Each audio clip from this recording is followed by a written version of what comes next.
Hoy vamos a conversar sobre lo que son las lesiones en el deportista en crecimiento.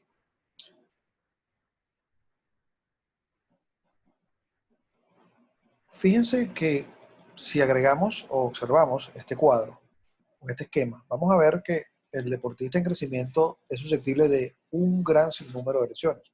Y esas lesiones pueden estar agrupadas o clasificadas de diferente manera, sean lesiones agudas, lesiones crónicas, lesiones que sean traumáticas o por sobreuso, lesiones asociadas a algún trastorno biomecánico o congénito. En este caso, nosotros vamos a estar hoy analizando solamente las que son por sobreuso y dentro de esas por sobreuso, aquellas que tienen que ver con la tracción o compresión, conocidas como apofisitis, muchas de ellas, o tipos de apofisitis. ¿Ok? Son muchísimas patologías y pasaríamos mucho tiempo, por eso vamos a segmentarlos de esta manera. ¿Ok? Hemos visto que progresivamente la incidencia de lesiones en deportistas jóvenes que llegan a nuestra consulta con mayor frecuencia cada vez, padres trayendo a sus hijos desde muy tempranas edades, ¿ok? Por patologías que tienen que ver o se asocian al deporte, ¿ok?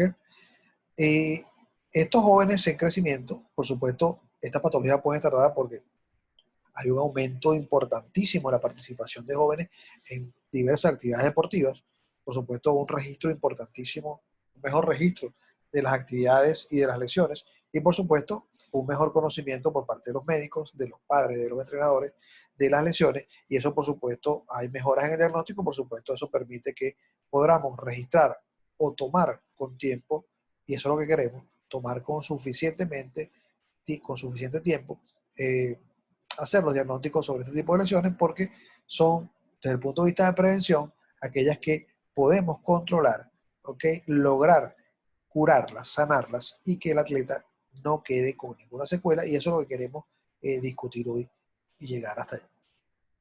Por supuesto, hay que conocer la característica del desarrollo musculoesquelético que está basado en un desarrollo postnatural que básicamente músculos, tendones, ligamentos, cápsulas articulares, todo lo que tiene que ver con el aparato musculoesquelético va a depender básicamente de la manera o de la forma en que se esté desarrollando el hueso a través de sus núcleos de crecimiento. ¿Ok? El hueso va a crecer mucho más rápido que la unidad musculotendinosa y por consiguiente esto va a llevar a que haya una tracción mayor a nivel de esa zona, de la zona epifisiaria, que es donde están los núcleos de crecimiento presentándose muchas de estas patologías que veremos a continuación. También tenemos que tener claro que los niños, todos fuimos niños, todos tenemos hijos, o la mayoría tenemos hijos, no todos, pero eh, el niño nunca se cansa. El niño siempre quiere más actividad. Tú le das una actividad deportiva y él quiere esa actividad deportiva nuevamente o otra actividad compensadora. Generalmente los atletas que son atletas o que tienen aptitud para el deporte, que son los que llegan a tener en la mayoría de los casos eh, una carrera, desarrollar una carrera élite, ¿okay? Generalmente son buenos en muchas actividades deportivas, en deportes diferentes. Tienen actitud para el deporte, independientemente del deporte que sea. Entonces, destacan en muchos deportes y eso hace que haya una sobrecarga importante. Y por supuesto, hay una debilidad importante del cartílago sobre la cápsula articular. Si vemos esta imagen que está acá, donde observamos los núcleos de crecimiento, cómo se desarrolla, todo viene dado por una disociación temporal entre el crecimiento longitudinal del hueso y el incremento del depósito mineral a este nivel, que es donde está la multiplicación celular para lograr el crecimiento. Son zonas sumamente activas, pero sumamente frágiles. Entonces, hay quienes dicen que se justifica la existencia de la ortopedia infantil por el hecho de que existe el núcleo de crecimiento. Eh, y lamentablemente, cuando hay lesiones a este nivel, sobre todo las lesiones que son por compresión, que muchas veces pasan eh, inadvertidas, nos damos cuenta es de la secuela, lo que dejó posteriormente deformidades angulares, incongruencias articulares, que son nada más que el resultado de lo que no pudimos observar en el momento en que realmente ocurrió. Otra de las cosas importantes en el deportista de crecimiento es conocer los aspectos que tienen que ver con la motricidad. Nosotros no podemos exigirle a un niño, ¿ok? De 7 años o de 5 años que perfeccione el movimiento para hacer un lanzamiento de un pitcher. ¿Ok? Entonces, eso es lo que nosotros tenemos que manejar, básicamente. La motricidad básica, conocerla, ¿ok? Que va de los 2 a los 7 años, donde son habilidades motrices básicas, correr, hacer alguna actividad, saltar, trepar, montarse por aquí, lo que hace un niño normal de 2 a 7 años, ¿ok? Puede perseguir una pelota, puede correr, ¿ok? Entonces, a veces nosotros vemos como un entrenador a un joven de 5 años, un niño de 5 años, quiere exigirle que patee bien el balón o que haga tal gesto deportivo. Y los mismos padres, no sabes patear una pelota, ¿cómo no vas a saber patearla? Le exigen en un deporte que a esa edad debe ser un deporte, una actividad totalmente recreativa, y hay quienes la convierten en una actividad competitiva o quieren que el jugador o el niño tenga una motricidad especializada, ¿ok? En la motricidad específica se empiezan a combinar ya ciertos factores, como hacer dos actividades motrices combinadas: saltar y patear una pelota, saltar y cabezar una pelota, correr y tirar una pelota, correr y quechar o atrapar una pelota. ¿Ok? Esa es la etapa de 7 a 11 años. Y por supuesto la motricidad especializada de 11 años adelante, donde sí empieza a perfeccionarse el movimiento y la búsqueda de un automatismo que se reproduzca, que sea reproducible y que vaya perfeccionándose para lograr un mejor resultado. Por supuesto, todo esto, como lo veíamos, si tú le exiges a un atleta, a un joven deportista de pequeña una motricidad superior a la cual se está desarrollando, va a tener una peor coordinación para lo que tú le estás exigiendo y, por supuesto, más susceptible de tener una lesión. Igual, esos deportes, hay algunos deportes que no se determinan por el peso, y tú puedes, sino por las edades, y las edades a veces son amplias. Entonces, de repente tienes un joven de 7 años que compite con uno de 9, porque la categoría lo permite en ese momento, pero ese joven de 7 años tiene un desarrollo postural mucho menor que el de 9, por cualquier característica, o puede ocurrir lo contrario, que el de 7 sea mucho más grande, mucho más pesado que el de 9, y es una competencia que puede generar en un enfrentamiento, en un deporte de contacto, una lesión en el menos desarrollado. Entonces, por supuesto, esto es importante, y sobre todo el entrenamiento inadecuado es importante. Nosotros a veces vemos pacientes eh, repetidamente de alguna escuela, sea de fútbol, sea de béisbol, sea de alguna actividad deportiva, donde vemos una alta incidencia. Nosotros generalmente tratamos de contactar a los entrenadores o acercarlos dentro de nuestras posibilidades a la cancha, porque hay que recordar, siempre traigo a colación esta, este, esta imagen y este pensamiento o esta definición, y dice que la atención que invade al niño deportista es similar a la que atormenta a un adulto, ¿ok? Pero con una enorme responsabilidad. Él debe cumplir sus expectativas propias, ¿ok? Pero también la de sus padres y la de los entrenadores. Y esto sí es muy contraproducente y es una de las razones que provoca más lesiones en los deportistas jóvenes y puede acabar con la carrera de un prospecto o de alguien que tenía aptitud y podía llegar a ser un atleta de alta competencia y nunca lo sabremos. ¿Ok? Entonces, entrando ya de lleno a lo que es la charla como tal o la descripción de estas actividades, antes de entrar a lo que es tracción o apofisita por tracción, también tenemos aquellas lesiones que se producen con sobrecarga sobre algunas malformaciones. ¿Ok? Ejemplo, ese atleta o ese jugador que te dice a ti, sobre todo se ven juveniles, 15, 16 años, que te dicen: doctor, después que termino de entrenar, tengo un dolor en la región lumbar o en la región dorsal, o me duele la pelvis, o me duele en esta zona. ¿Ok? En estos casos, por supuesto, no es como esta imagen de este niño, que claramente tiene una escoliosis, porque tiene un desbalance, pero la mayoría de estos jugadores ya son jugadores que están desarrollados, ¿ok? Eh, no están en su mayoría de casos desbalanceados, pero cuando hacemos una evaluación, decimos: no, eso es simple y llanamente, hacemos una evaluación clínica y decimos: eso es solamente el tratamiento, el impacto, el salto. No, debemos ir un poquito más allá en estos casos, porque puede haber malformaciones congénitas, por ejemplo, una espina bífida, ¿ok? Puede haber una escoliosis que se esté presentando, puede haber una espondilolistesis, ¿ok?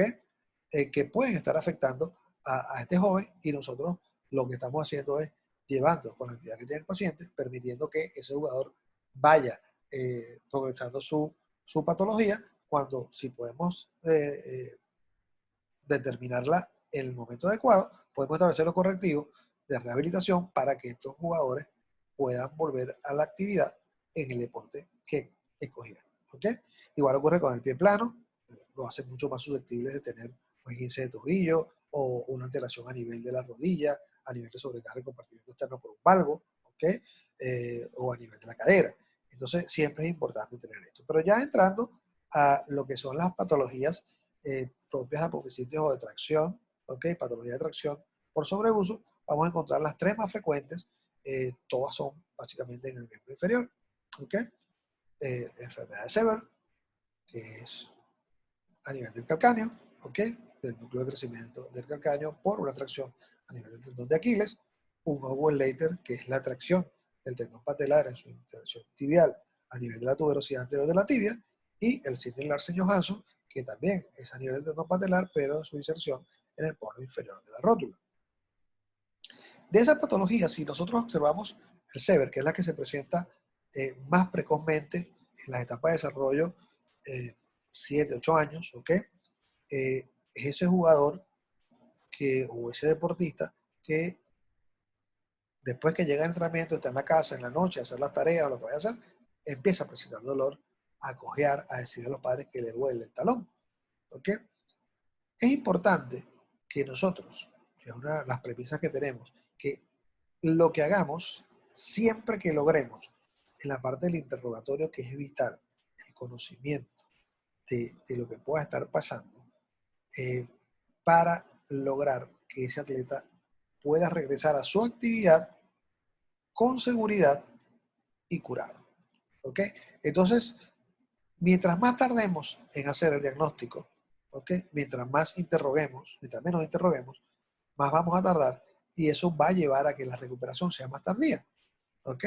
Por supuesto, estas patologías no van a desaparecer, pueden ser patologías que van a ser recurrentes durante el ciclo de desarrollo del jugador porque no van a desaparecer hasta que termine la fase de osificación de ese núcleo de crecimiento. Entonces, poniendo el ejemplo del Sever, ¿okay? Vamos a ver que el paciente llega con dolor, cuando lo examinas tiene dolor a la palpación en el talón, pero puede caminar normalmente cuando va a tu consulta porque ese día no entrenó, ¿ok? Entonces, él se va a quejar de un dolor y ahí tú interrogas si el dolor ocurre por actividad. Posteriormente va a decir, yo me siento mejor con tal o cual calzado. Con todo calzado que sea un poquito elevado en la parte posterior, ¿ok? O bien acolchados. Luego va a empezar a decirte, ya me molesta para entrenar, ¿ok?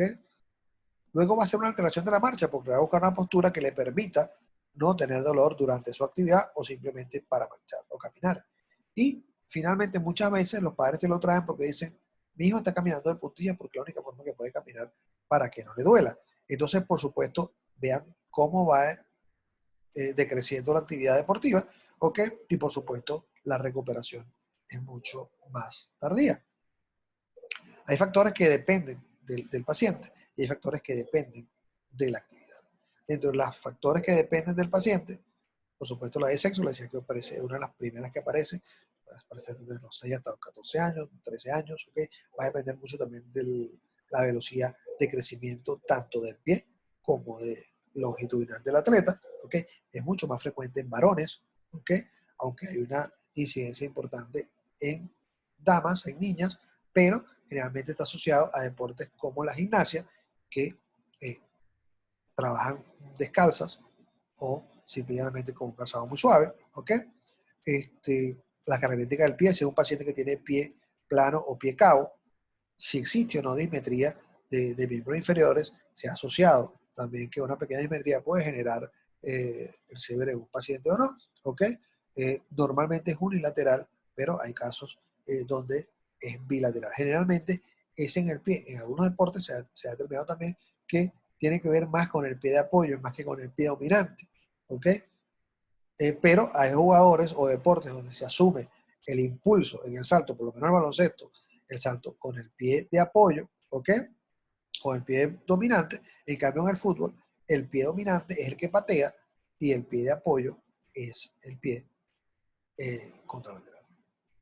Y por supuesto, el sobrepeso y la obesidad que pueden tener, por supuesto, por la carga de peso, una mayor exigencia sobre la tracción que se ejerce. ¿Ok?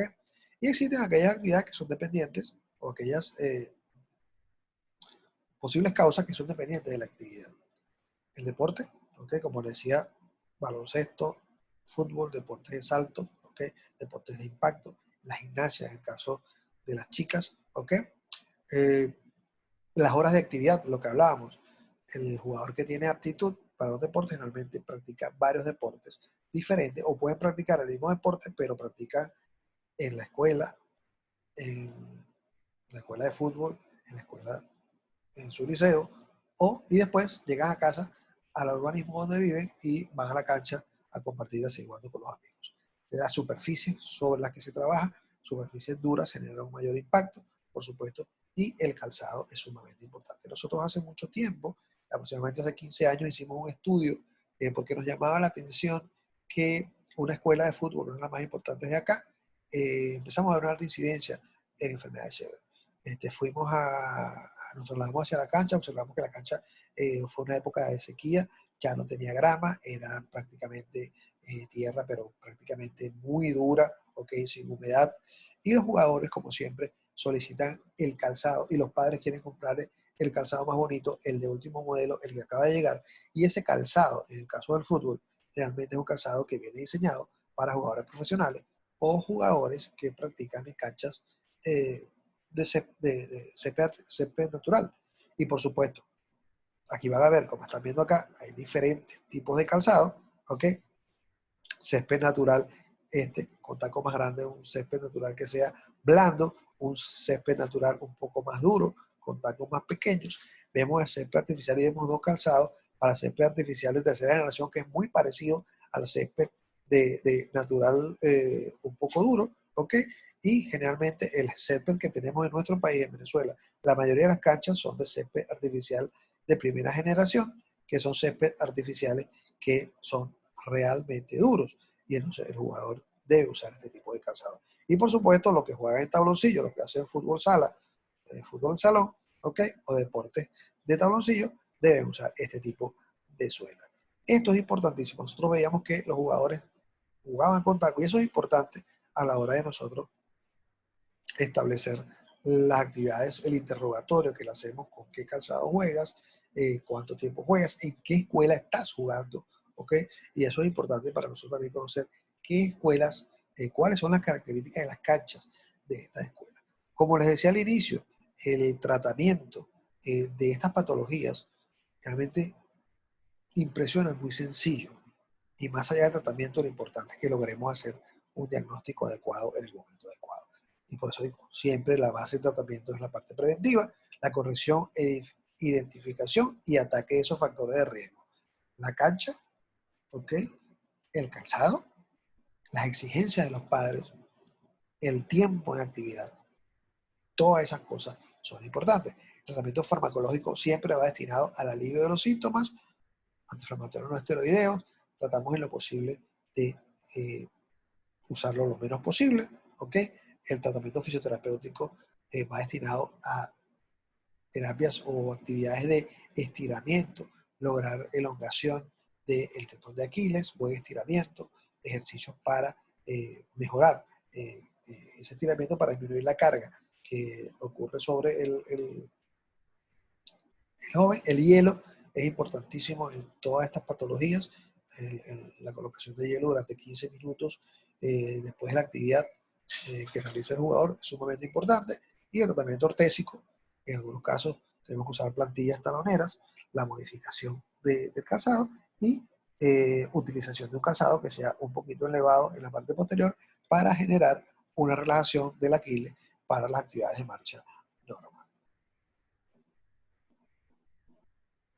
Y como le decía, la idea es lograr un diagnóstico y un tratamiento adecuado para venir desde donde hicimos el diagnóstico, recuperando y sobre todo evitar la recurrencia. Todas estas patologías por tracción son altamente recurrentes y no van a desaparecer, como lo decíamos, hasta que el joven termine su actividad y termine su actividad de crecimiento óseo. ¿Okay? Esta es la patología más frecuente de la apofisitis con la que nosotros nos vamos a encontrar, la primera causa de consulta en jóvenes deportistas en esas edades en crecimiento, entre 9 y 13 años, ¿ok? Entre 8 y 14, es muy variable, ¿ok? Va a depender también del potencial de crecimiento, pero partimos con una gráfica similar a la que teníamos para el SEVER, ¿ok? Todo va a pasar por el hecho de que ese dolor, el paciente que te llega con dolor en la tuberosidad anterior, te dice, doctor, yo después que termino de entrenar y llego a casa, me duele aquí, y se toca la tuberosidad de la tibia. ¿ok? Ese paciente, ¿qué va a pasar? Este dolor es por actividad, va a ir avanzando y después me dice, doctor, me doy cuenta que me molesta más cuando trabajamos la parte de salto o trabajamos la parte de pliometría, me duele mucho más, ¿ok?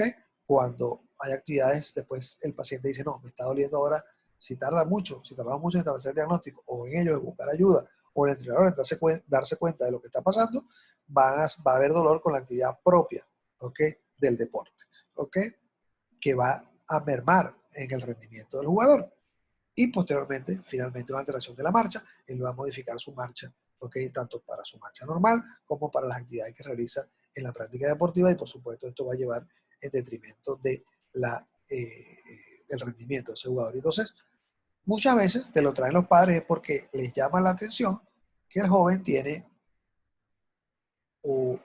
una zona eh, elevada a nivel de lo que es la tuberosidad de la tibia, que es sumamente dolorosa cuando se la palpa, que no se puede agachar, que no puede colocarse de rodillas en la cama, ¿ok? O en el piso porque genera dolor, ¿ok?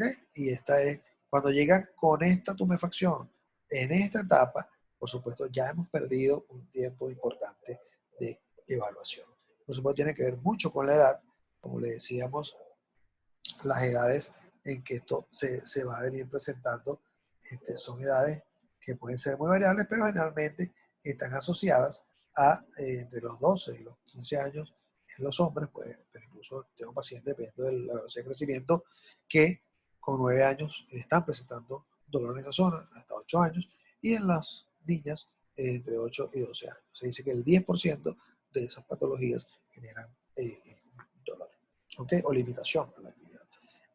Por supuesto, como decíamos, la velocidad de crecimiento es importante. El desarrollo muscular, se ha visto que tú puedes tener un atleta que de repente no está creciendo con una velocidad muy importante. El padre te dice, él no ha crecido mucho este año, ¿ok? Pero sí ha ganado mucha masa muscular. Eso genera una tensión mayor del músculo sobre el núcleo de crecimiento y va a generar a la larga la posibilidad de que este paciente tenga un Owen una enfermedad previa de SIBO. Nosotros le preguntamos, cuando estabas en la categoría inferior o cuando estabas algo más joven, 2 o 3 años atrás, ¿ok? No tuviste molestias similares en los talones. Y generalmente ellos te recuerdan que sí. Hay un trabajo que también está relacionado, sobre todo en el fútbol, una medición, un trabajo biomecánico muy importante que si alguno lo quiere, le hago llevar el link, le hago llegar el trabajo a su correo, donde ellos hablan de que el desplazamiento posterior del centro de gravedad al momento de la patada, fíjense que en la gesticulación o en el gesto deportivo, cuando el jugador va a patear el balón, lleva el centro de gravedad hacia atrás con la pierna en extensión. Esa pierna que no es la dominante, ¿ok? ¿Ok? Porque la dominante va a ser la de pateo. La pierna de apoyo genera un proceso de tracción mayor que ha sido relacionado con quienes trasladan más a posterior al centro de gravedad, generalmente son pacientes que tienen más posibilidades de tener un Bowhood Slater. Y como les decía, esto es un núcleo de crecimiento. Si vemos el núcleo de osificación tibial, él pasa por 4 etapas de osificación, una etapa cartilaginosa, una etapa apofisiaria, una etapa epifisiaria, una etapa 3 epifisiaria y una etapa 4, que es una etapa ósea. Y vemos las edades, o sea, la etapa de máxima tracción o de máxima sensibilidad para que ocurra el Owen Later, donde el mayor intercambio de crecimiento es en la fase apofisiaria. Y en esta etapa, que va pueden ser entre los 9 años a los 15 años, ¿ok? Va a ser el abanico donde se va a desarrollar el mayor porcentaje o el mayor número de casos de Owen Later. Los estudios radiológicos, las evaluaciones radiológicas. Si vemos, cuando hablamos de ciber, no hablamos de radiología, ¿ok? El diagnóstico realmente se hace por clínica, pero muchas veces el padre, el entrenador, te exige o te dice que si no es necesario hacer una radiografía. El caso de CIBE generalmente no es así. Pero ¿qué pasa? Si tú no se la haces, probablemente si el paciente no tiene una mejoría importante o no convenciste al paciente de sus habilidades de diagnóstico, probablemente él va a ir a otro sitio donde le van a hacer una radiografía y si no le evaluó un médico esa radiografía, ellos van a ver una línea que es el núcleo van a ver el núcleo de crecimiento y van a empezar a decir que hay una fractura, que algo pasó, que el doctor no se dio cuenta y realmente al desconocer que estos son los núcleos de osificación, los núcleos de crecimiento óseo, se va a cambiar todo el aspecto de la relación que nos pueda llevar a feliz término a ese atleta a mejorar su problema. Entonces, muchas veces utilizamos estudios radiológicos, sobre todo en la rodilla, para verificar el patrón, ¿ok? Si es un patrón microfragmentario del núcleo de crecimiento que se puede microfragmentar, si es un patrón hipertrófico, si es un patrón apoficial. Y por supuesto también nos sirve para controles sucesivos y para descartar patologías asociadas de una manera u otra. El tratamiento, como lo he dicho siempre, el hielo es sumamente importante. Hay trabajos que reportan que hasta el 80% de la desaparición total de los síntomas en un ojo later modificando las actividades de vida diaria, o sea, las actividades del fútbol, modificando algunos de los patrones de la carga pliométrica, ¿ok? Durante esa etapa aguda, y el hielo son suficientes en la gran mayoría de los casos para solucionar el problema, ¿ok? Los estiramientos son sumamente importantes, el elongamiento de cuádriceps, el elongamiento a nivel de cadera, para, sobre todo por lo que hablábamos del traslado del centro de gravedad, relacionado a estos casos de Overlater. El vendaje neuromuscular, yo en este caso voy a dejarlo para que cuando discutamos en la parte de preguntas, los fisioterapeutas nos den su opinión. Yo científicamente, casos o trabajos científicos que nos hablen de la validez o de la eficacia de estos métodos, hay que irse con cuidado. Vamos a ver qué nos dicen nuestros compañeros. Y en caso de la cincha rotuliana, sí hemos visto una importante mejoría. Este, eh, Como vemos, hay un traslado de la fuerza de tracción del tendón rotuliano, en vez de traccionar sobre la tuberosidad o sobre el núcleo de crecimiento, si la silla está colocada allá, parte de esa fuerza se transmite a través de la cincha rotuliana, descargando sobre o poniendo en reposo de tracción relativamente de una buena cantidad al núcleo de osificación o la inserción, generando un alivio importante del paciente. En aquellos casos recalcitrantes donde el paciente, hay veces que a 18 meses y el paciente sigue con dolor, hay dolor, es un paciente que no ha finalizado el crecimiento, todavía está la tuberosidad abierta, hay muchas técnicas, incluso las de microperforaciones, etcétera, etcétera, pero nosotros hemos tenido una casuística importante, tanto para el locus recalcitrante, como para el síndrome Larsen-Johansson, como para los pacientes que ya han finalizado su tratamiento con lo que es la proloterapia, ya han finalizado su tratamiento, su crecimiento y están en una tendinitis patelar. En los resultados con proloterapia, con inyección hiperosmolar de dextrosa, ¿ok?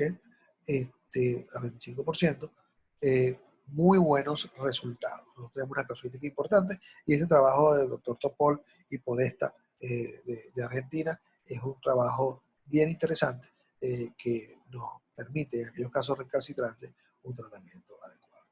Pasemos a la otra patología de tracción que afecta también a la rodilla, es el síndrome Larsen-Johansson, ¿ok? Lejos de ser, es en la parte, en vez de ser en la parte distal del tendón, en la inserción del tendón patelar en la tibia, ¿ok? La patología se traslada a la inserción a nivel del polo inferior de la rótula, ¿ok? Puede ser, inicia de manera insidiosa, generalmente progresiva, mejora muchísimo con el reposo, ¿ok? Muchísimo, muchísimo. Está más relacionado con edades mayores, ¿ok? 12, 13, 14 años, ¿ok? Generalmente es unilateral. Puede o no haber el evento traumático, pero un evento traumático que el paciente lo refiere como una tontería, me dio un golpe con la esquina de la mesa, con el vértice de la silla, con la esquina de la cama, algo muy suave, y es lo que detona el proceso que ya estaba allí, pero que recibe un factor más para provocar un proceso doloroso. Pero generalmente mejora con el reposo, no limita en la mayoría de los casos la actividad del desarrollo, la actividad deportiva, ¿ok? Es muy benevolente el síndrome Larsen-Johansson, pero también es importante que hagamos los diagnósticos diferenciales, como decíamos en el OJUT, muchas veces hay que hacer un diagnóstico radiológico con una fractura del bonifacio de la rótula, una rodilla de saltador, que no hay nada de ese nivel, en el caso de una rótula bipartita, aquí vemos ecográficamente cómo se comporta el cartílago, aquí vemos el polifold de la rótula, la zona de edema, inflamación alrededor y la inflamación a nivel de la inserción del tendón patelar. Aquí podríamos ver una radiografía donde podemos pensar que es una fractura del polo inferior de la rótula y la resonancia determinó que no, que es un síndrome Larsen-Johansson, o podríamos pensar también que es una rótula bipartita, pero las características del estudio de resonancia nos confirman que es un Larsen-Johansson. El tratamiento, por supuesto, es muy similar a la del Osgood. El reposo es sumamente importante, la crioterapia es sumamente importante, la modificación o disminución de las actividades que generan tracción sobre esa zona, la parte pliométrica, y los estiramientos son sumamente importantes. Igualmente, lo del vendaje neuromuscular y los cinchas rotulianas lo dejo para el oficio cuando establezcamos la discusión. Nos llega esta otra, que es la para finalizar. Lamentablemente esta es la que puede dar resultados más desastrosos de todas. Todas las anteriores, nosotros podemos lograr que el atleta regrese a su actividad. En cambio, en esta, eh, no hacer un diagnóstico adecuado puede llevar a una catástrofe, una fractura de abulsión de la epitróclea o el fin de la carrera del deportista. ¿Okay? Entonces tenemos lo que es el codo de pequeñas ligas, ¿okay? Donde ocurre a nivel insercional de tracción una apofisitis del epicóndilo medial y a nivel del capitelo y de la cabeza del radio una osteocondritis disecante por compresión a ese nivel. Hay fuerzas muy rotacionales con el estrés embargo más la fuerza rotacional que generan que haya una tensión medial sobre el cóndilo interno, el cóndilo medial, sobre la epitróclea, dado por el complejo del ligamento colateral medial, y unas fuerzas de compresión lateral sobre el capitelo del húmero y su compresión con la cabeza radial. Esta la característica del dolor, es ese jugador que te dice que hay dolor cuando lanza, ¿ok? Sobre todo sobre el lado interno, puede haber una irradiación de ese dolor a la muñeca, ¿ok? En la cara interna, ese dolor puede aumentar al flexionar la muñeca, puede haber o no edema y puede haber o no limitación de movimientos, contracturas, flexiones, etc. Ese jugador que te dice, no quiero lanzar más, me duele el brazo cuando lanzo, y es cuando viene el entrenador y dice, tú lo que no quieres es trabajar, o viene el padre y le dice, tú lo que no quieres es lanzar. Es importante en aquellos casos que son jugadores, generalmente son jugadores ya de 14, 15 años, donde hay el último despegue de crecimiento, son jugadores grandes, bueno, son lanzadores, por el biotipo, hay una mayor tracción y es importante determinar en el interrogatorio si hay disminución de la velocidad de lanzamiento. Entonces, esto puede afectar al 20 o al 40% de lanzadores en béisbol menor, ¿ok? Un número importantísimo, y esto es basado en escuelas de las granjas de grandes ligas o béisbol eh, colegial, ¿ok? Y también en Japón, donde se lleva un control importante de los jugadores de béisbol de tempranas edades, ¿ok? Hay que ver si hay historia de lesión antigua, cambios en la biomecánica de lanzar, es sumamente importante.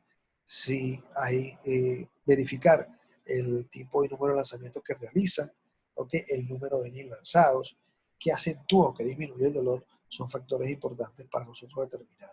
Hablar con su entrenador, hablar con sus padres, hablar con el atleta, decirle que él es un potencial jugador élite, ¿ok?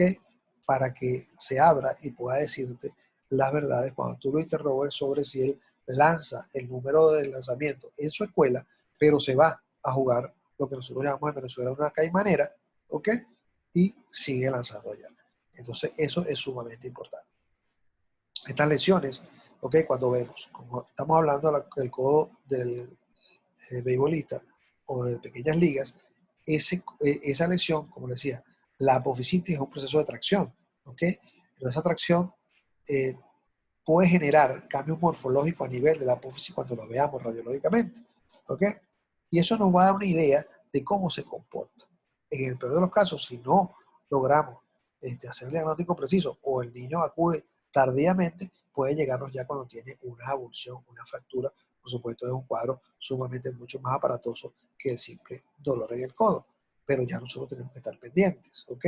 Cuando el dolor es del lado medial, nosotros tenemos que descartar, perdón, del lado lateral, nosotros tenemos que descartar la presencia de una osteocondritis disecante, porque eso, la apofisitis del jugador puede mejorar esa apofisitis, ¿ok? Por la tracción del ligamento colateral medial y puede seguir su carrera sin ningún problema. Pero si se establece ya una osteocondritis disecante, va a generar una artrosis en este deportista. Vemos cómo ya hay cambios importantes a este nivel, hay cierta tracción a nivel del capitelo humeral, y eso y lo vemos radiológicamente en resonancia, y vamos a ver cómo se va a establecer una osteoartrosis a este nivel, cambios en el cartílago, como lo estamos viendo acá en este estudio ecográfico. Ya a este nivel, cuando ocurre esto, es un jugador que probablemente su carrera se va a ver acortada de manera importante porque muchos van hacia una osteoartrosis.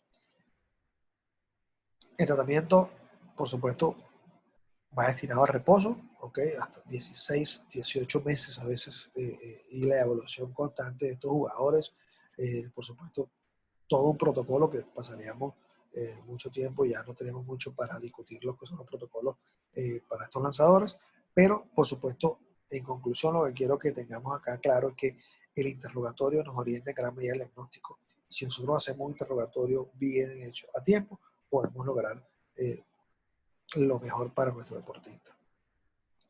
La exploración clínica en este tipo de patologías, ¿ok? Es suficiente para lograr el diagnóstico, ¿ok? Y por supuesto la detección de la progresión y las secuelas y el regreso al deporte son posibles si nosotros hacemos un diagnóstico adecuado. Y el tratamiento no operatorio debe ser la regla si se diagnostica y trata adecuadamente. Eso es lo que queremos. Eso es lo que nosotros tenemos que lograr. Hacer prevención ante las primeras apariciones de los síntomas que puedan llevar a un deportista a unas patologías de tracción. Por eso lo que queremos es finalmente que transite su carrera sin lesiones que dejen secuelas. Todo el que hace deporte se va a lesionar, ¿ok? Pero las traumáticas muchas veces no son prevenibles. Pero todas estas patologías que acabamos de ver son lesiones que podemos prevenirlas y que si las prevenimos a tiempo no deja ninguna secuela para que el transitar de este atleta hasta desde su inicio hasta llegar a ser un atleta élite sea posible. Vamos a pasar ahora a la ronda de preguntas. Allí estaremos discutiendo lo que ustedes quieran. Los que quieran, como les dije, los trabajos científicos que avalan parte de lo que hemos hablado acá están a la orden a través de su correo. Me pueden enviar su correo a través de las redes sociales, solicitar información y estaremos para con ustedes seguir discutiendo eso. Muchísimas gracias.